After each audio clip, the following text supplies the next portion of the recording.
Hey guys, welcome back to another week of Colin Connection. I'm Will, as you know, joined by the fossil up there in Patterson Lakes. How you going, mate? Very good, thanks, William. Yeah, I think the heart rate's still okay, Will, after another close game again. I tell you what, they like to keep us on our bloody toes, Will, I'm telling you. They Yeah, just can't put them away, but they played well and we got the 4 points. That's the main thing. And I think now we're sitting in ninth with 34 and depending on the North game, William. So, yeah, no, it was good signs and it was a very good even team effort. So I thought the boys did well. yeah. Now let's hope North might trip over this week, Fossil. But anyway, it's in our hands now, guys. We got the job done against the Gold Coast.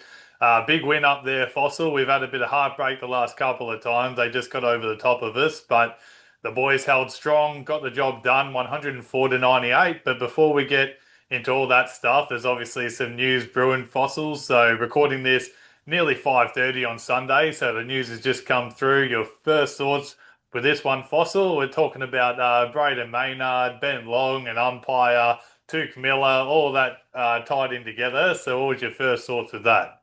Oh, well, anybody that comes up from behind him and punches somebody in the rib cage, they deserve it. But the old league, you'd be happy. Well, I don't know how many thousands of dollars that ended up with fines, but and I think he got 2 weeks, didn't he, Will, for hitting Maynard? Yeah, so the cheap shot, pretty gutless there by Ben Long as he's looking away from him. He got 2 weeks suspension. This came through about half an hour ago, and Maynard and Tuke Miller both with fines. That's well in our post if you see that on Flag Pies on Facebook, but that's exactly what we thought would happen. So justice has been served, Fossil. But yeah, I didn't want to see him get rubbed out for essentially running up to the pack. Some of the Gold Coast players, including Miller, pushed him, which no one likes to talk about, not even the old man media. And anyway, justice is served, Fossils. So that's the main bit about this. Exactly right. Well, yeah, no, he's a tough boy, but yeah, no, I think they got it right for a change. If it had been round the other way, they would have been looking for 6 weeks for Maynard. But anyway, they got the job done well anyway. So it was 15-14-104 to 15-8-98. Pendlebury was a late withdrawal, and young Anderson came in. Well, he knows where the goals are. He kicked a couple of nice goals. But I think they all did their bits and pieces, and I was very pleased also, William, with Puncher. Like he didn't have big stats, but he kept his opponent quiet. And he did a lot of blocking work so they could run the ball out of defence. And I'll tell you what his name Will when he punches the ball, he punches it all right. He nearly did a Jeremy Howe there at one stage and went about 3 or 4 back into the stands. But no, I think they'd be very happy with his first game. The young boy would have been nervy, but all the best to him and his family, and hopefully he can slot into that back line nicely, Will, because when we play the bigger sides, we'll probably need another tall there with more out for the rest of the year. I also thought Will our field kicking was really spot on, and I think that's the difference. When you're playing these sides, they didn't turn the ball over a lot in the first quarter, and they tackled well. It was really good forward pressure, Will, and everybody was in there having a dip, and I think McRae must have given them a good serve because they were all up and about. And like I said, they kicked 4-4-28 to 3-2-20. Probably could have been a couple more goals in front, Will, but we'll take that. But Dacos, after a quiet start, ended up with 11 for the first quarter. Cripps had 5 disposals and a goal. Frampton 5 disposals on the mark, and he was doing a really good job on Ben King. King didn't even know what sort of putty they were using, Will. I don't think he got anywhere near it. But yeah, so that was a good first quarter. Their boys were up and about, and it was good pressure. Yeah, exactly right. A good start by the Pies, and a theme of the night, though, the Suns just seemed to have these bursts of, good sections of football, which resulted straight on the scoreboard. They really did make the Pies pay for it, especially in that second quarter. They kicked, what, 3 goals in a couple of minutes. So when they were running hot, they were really hard to stop, and a couple of unfortunate errors by our boys. I just wanted to say with that first quarter, it's great to see Harvey Harrison. He's kicked his first goal upon returning. He's obviously played a few games now, but I think they found that role with your mate Rowan Steele out of the side. You did see Harrison get a bit higher up on the wing, and I think he really played that role well, where he could get that bit of burst speed going forward from the wing to half forward and started feeding our big guys inside 50. So, no, that was great to see and good on Harvey for getting the job done there. Just with that second quarter, like you said, Foss, we took an 8 point lead, but it evaporated pretty quickly. Although credit to the boys, they fought back. Angry Anderson 12-minute mark of the quarter, he goes through and kicks that check side goal. Absolute great goal there by Angry. And at that point, the Pies had scored 40%, sorry, from 40% of clearances that we'd won at that point. So that just showed that if we actually got our hands on the ball first, we were very damaging going forward against the Suns. And Houston, I got to give him credit, Fossil. The last couple of weeks, even though it was against Richmond last week, but he's backed it up and started to find his feet again. He had that blunder. The ball, I think, went through his legs, or he just overran it and they kicked a goal. But he's really standing tall in defence, and now he's starting to get the ball moving forward up the wing where we want him to see. We want to see him with that attacking style of football where he's up on the half forward, getting the ball long and inside 50 to dangerous areas. So I think they've started to go in the right direction with him and is starting to do some damage now to the opposition. So hopefully from here, I will hit you with a question later regarding our ins for next week, but maybe Houston is going to push further up the ground now and start to get more on the attack, which I think will be really positive. So the Pies, even though we should have been up by more, like you said, we went up by 12, 57 to 45 at halftime. Yeah, no, you're spot on there. Well, yeah, because I think we had doubled the inside 52 and five more scoring shots, and so we probably should have been better in front. But anyway, that's what it was, Will. But yeah, in the third quarter, the both back lines, the ball was pinging backwards and forwards there for 10 or 15 minutes of the game, and both back lines were on top at that stage. That yeah, the tall forwards, Will, they worked their way up the ground well. I think McStay and Memory both kicked three goals, but that. But when they bombed the ball in, it didn't look good. But when they were leading up and that, they looked really smart, really sharp. And I think it was a lot better. Like Dacos, he was going absolutely berserk. Lipinski came into the game. And like you said, Houston, he's been very good, Will. Like we got stuck into him a little bit earlier, but he's found form. And I think the thing about him, Will, is like he kicks the ball long. And if you can get him up around the wing, half forward line, it's either going to sail through or it's going to go deep into attack, or if he gets it off the half back, he can find somebody loose on the half forward line. But he's using the ball really well, so obviously his confidence is up. And I just thought all over the ground, like Schultz was unbelievable. He only had six disposals, but he had 11 tackles, but he was going for everything. And I'll tell you what, if he didn't get it, the bloke that was on him never got it either. So in that quarter was fairly even. They kicked 4-3 to 3-4, but yeah, so the game was in the balance, but the boys they were giving it all. But like you said, the Suns did look a bit dangerous once they got the ball out. But I think they would have been happy with their three-quarter time score. Probably a couple more goals would have been nice, William.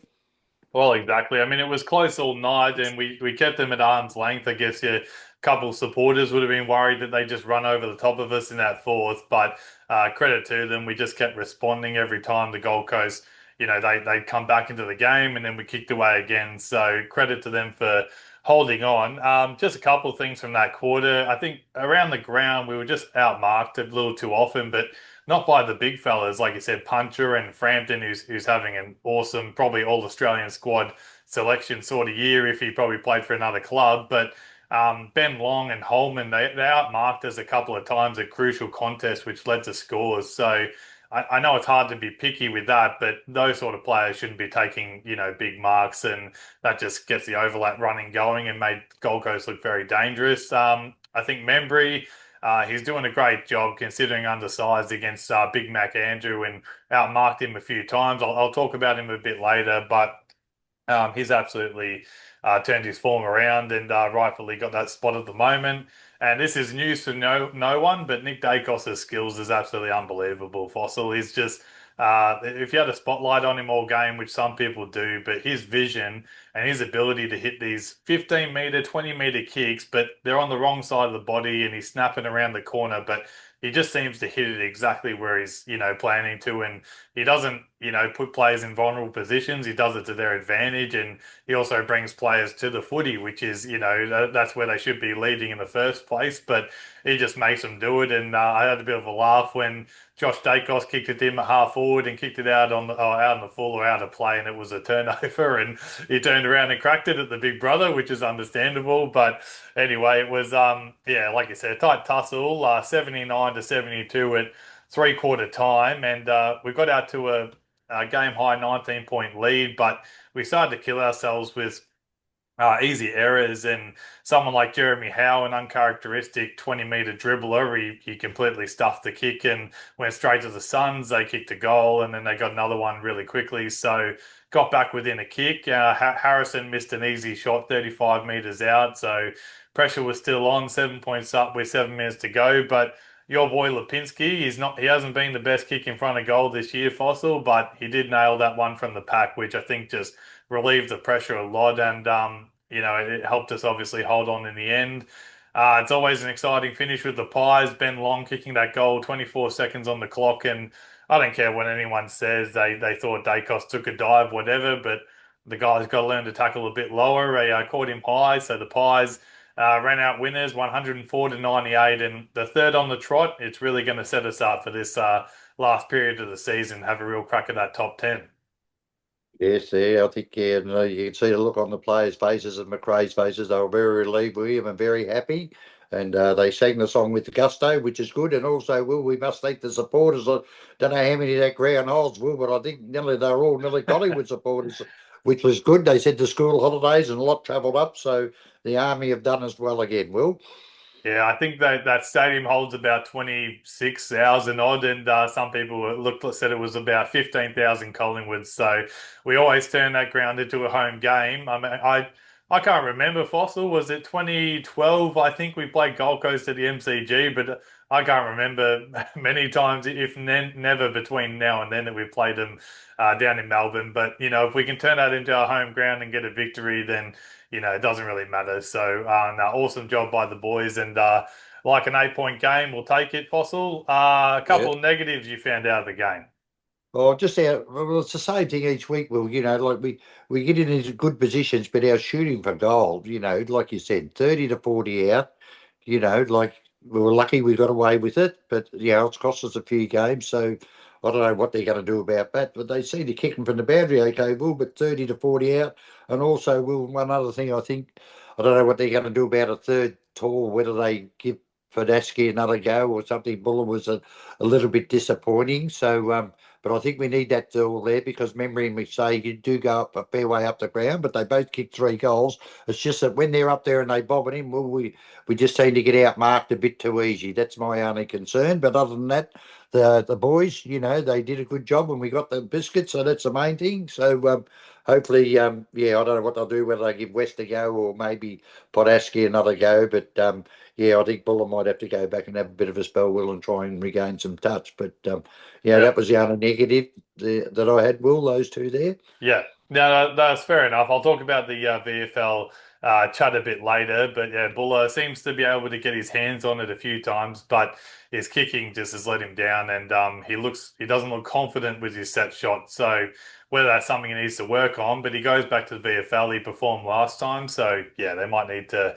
look at changing the big man next week against North Melbourne. My positive out of this one was stay angry. That's for Angus Anderson. Two great goals, mind you, for the late emergency inclusion for Pendles.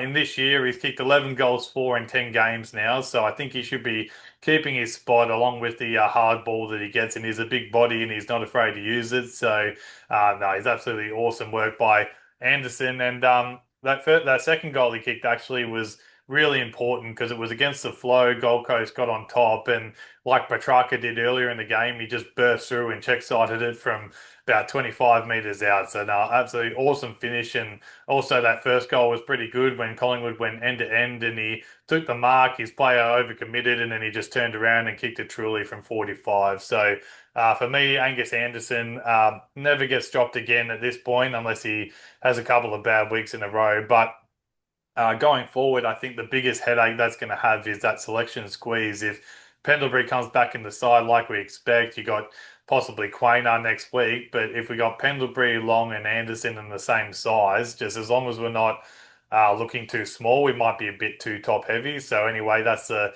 selector's headache to go through, Fossil. But anyway, we'll jump across to our Column Connection Player of the Year votes. Fossil, can you give us our your 3-2-1 or your 1-2-3, whichever way you want? Yeah, they're very hard, William. I'll start at the top. I think the little fella, Nick Dacos, like you said, William, he's just absolutely magnificent. And when he gets the ball, the lead up forwards, they don't break stride, well, and the backmen have got no hope. But he's just unbelievable. It's just a pleasure to watch the little man. I gave two, William, to memory. I gave him the stick about 3 weeks ago, Will, but ever since then, he's kicked about two bags of three and a two. But I thought he was good. He had 18 disposals, kicked 3 goals too. Probably should have kicked four. But no, he's in good form, which is good for the Pies. And I gave one to young Alan William. He had 21 disposals, 7 tackles, and like he gets in there and gets stuck in them. And I thought he was really, really good. But, there's probably 4 or 5 others that could have probably got the one vote. But I really liked his game, and I think that'll do his confidence a world of good. Well, I might have to start checking your paperwork, Fossil, because I got the same three players, not in the exact order. But Ed Allen, I did give oh, sorry, Membry, I gave the one vote to. And I'll put my hand up. I've been very critical of Membry this year, and he went missing in games for long periods of time. But at the moment, he's just competing at every contest that he's called upon.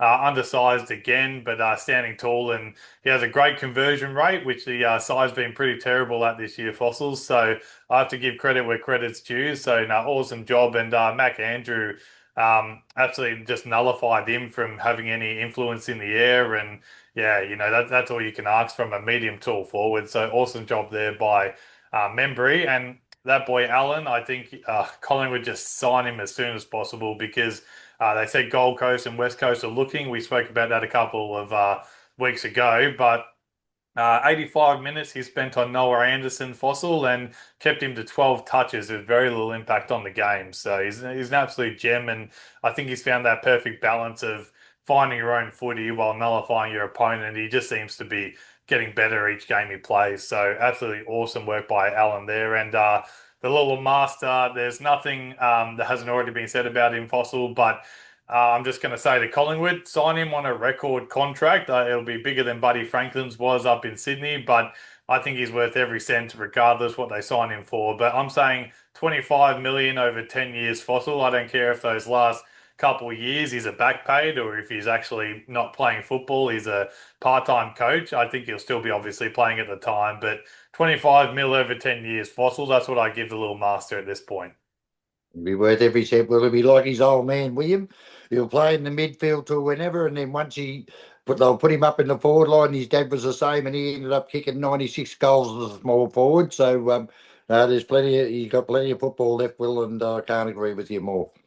Yeah, well, you've told me Fossil. I've seen the highlights. Never got to see Peter, obviously, but yeah, he's an absolute gem and arguably one of the best small forwards. Well, the best year a small forwards ever had, Peter Dacos. So we'll take that if Nick can get to that sort of level. And 59 votes on our season leaderboard. Houston's still in second on 21 and DeGoey, but it's just incredibly even underneath that man, Nick Dacos, and.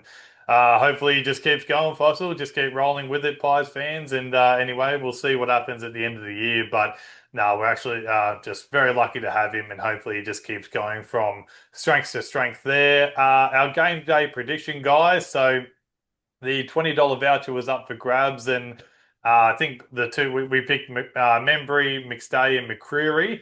The other two boys hit the scoreboard, so 6 goals in total and 56 disposals between the Dacos boys. We had two guesses that were very close, agonizingly close. They got the goals, Fossil, but 57 and 58 disposals respectively. So better Very luck next. unlucky. Yeah, unlucky, but better luck next week, guys. You were very close. One disposal here or there, but $30 voucher next week, guys, against North Melbourne. So keep going for it, guys. Tag a mate just to get more people involved. And no, thank you all for having a crack again. It's gone off twice this year, so if you don't happen to win it and no one does, then the money will keep going up. So it's a win-win situation in my eyes. So fingers crossed for next week. And lastly, Fossil. Well, last one before your question. The VFL boys, like we touched on, they went down by only 21 in the end after trailing by 8 goals at three-quarter time. I mean, Brisbane might have put the cue in the rack at that point, but too little, too late, Fossil, and you might need to get down and look at their kicking at goals. They kicked 8 goals, 19 on the weekend. So Oh, yeah. Not too crash hot there, Foss. Well, they won't be getting to go. We got enough trouble with the 20 odd we got now. Well, let alone another 8, 19. Oh, And anybody exactly. any who kicked the goal? Will was there anybody that kicked multiple goals? Not You many know, not many standouts. no. I was going to bring in talk about West like you did earlier, but Sullivan and Ryan both continue to put their hands up with 32 and 29 disposals respectively. They're just our best two in the VFL by a mile at the moment. Mm, West was relatively quiet, but he might be a good option to come in for Buller next week. He had 11 touches, 6 marks, and a goal. So.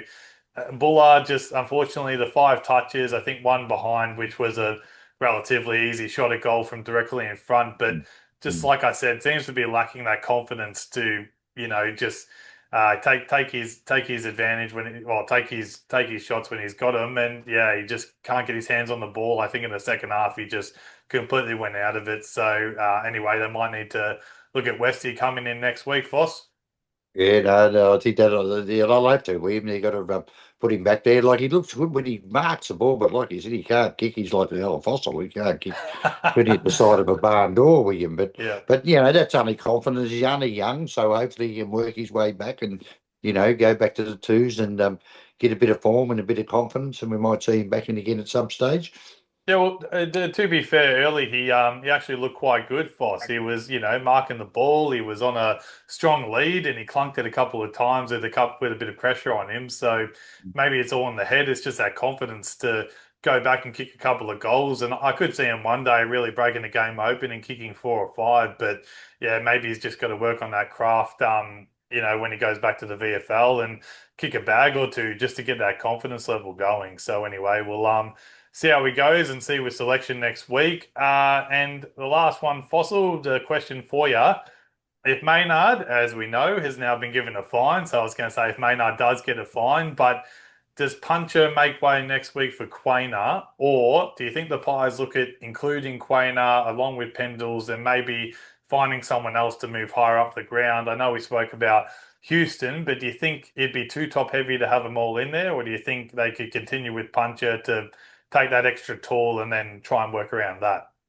Who we got next? We got North next week, haven't we? Yeah, North, North Melbourne. yeah. Yep. They've got Larky. They got a few tools, haven't they? They got a couple of tools, and then their Yeah. ruckman's back in. Yeah, yeah. It's a very tough one. Well, I'll tell you what. I'm glad I'm not doing it, but he probably deserves a game on his, on his first effort yesterday. But yeah, with Conara and Pendlebury coming back in, I don't know what they're going to do. Will, like you said, unless they play Houston further up the ground, maybe, and leave Puncher there. I'm not quite sure because Yeah. I'll have to wait till I have a look at the North game. If they've got three tools, Puncher would be handy. No, they do. Well, they've got Larky, Cooper Trembath, who's been absolute fine for them, and Jack Darling, the old statesman. So Mm, yeah, it's going to be. mm. Yeah, I reckon they match up pretty well. It's just including Quainer. Is he a medium playing higher on a tall, or yeah, what's the sort of role there? Just quickly then. So make a line call, Fossil. Would you? They got the three tools. Would you keep Puncher in, or would you drop him for Quainer? No, I'd keep Puncher in the side, Will. I'd Uh, keep him down back, but the three with Frampton. If you got Frampton, Puncher, Howe, or Maynard, or whoever lines up on whoever, and then I'd try and free up Howe. So maybe Maynard could go to Darling or something, or he plays above his weight. But I'd keep the young fella in. I reckon he done a really good job. And I agree, Fossil. I think he had 5 spoils in the end. So, and one of them should noted in that fourth quarter when they had a lead coming up, and he just got the fist in there, perfect timing. And I think there was about 15 minutes to go. So, yeah, it's just those little things that make the difference. But and I got to give credit to everyone that's calling for the kids. I said that if the Pies win, we're obviously a good chance for the top 10. They can't just drop 4 players and then bring in 4 youngsters. And, if we start going off the boil a bit, then everyone will be upset anyway. So they've just got to find that balance. And they're playing the young fellas. They're playing Anderson. They're playing Allen. They're playing, at the start of the year, these guys went in our predicted best 23 and everyone's saying where's the improvement coming from. So I just think quietly they've just put these guys in, and I'd like to see Sullivan and Ryan. I know Sullivan's not a young fella, but I just like to see them, I guess, get rewarded for their effort. But obviously that's when the time's necessary because while the Pies are winning, Foss, we need to keep this momentum going now if we're going to make any charge towards September. So anyway, we'll see how that Yeah. goes. But thanks again, guys, and thank you for all your contributions online, and keep sending in your questions and all that for the Foss. He's distracted by a dog or something at the moment. But anyway, we'll look at it all next week, Fossil. We'll do our written preview, guys, and then we'll come out with our review episodes each week now. So all the best, guys. Enjoy that. I'm going to watch the replay tonight and looking forward to a nice big week ahead, Fossil. You might be heading to the game next week. Well, Sochi's pretty keen, so we'll see what happens. We'll see what we got on down here. If not, yeah, I might head up and have a bit of a look. So all the best and go Pies and let's keep rolling, Will. Yeah, exactly. You might need to make a side bet with Stokesy there, Fossils. So, okay, guys, until next week, we'll see you then. See you, boys.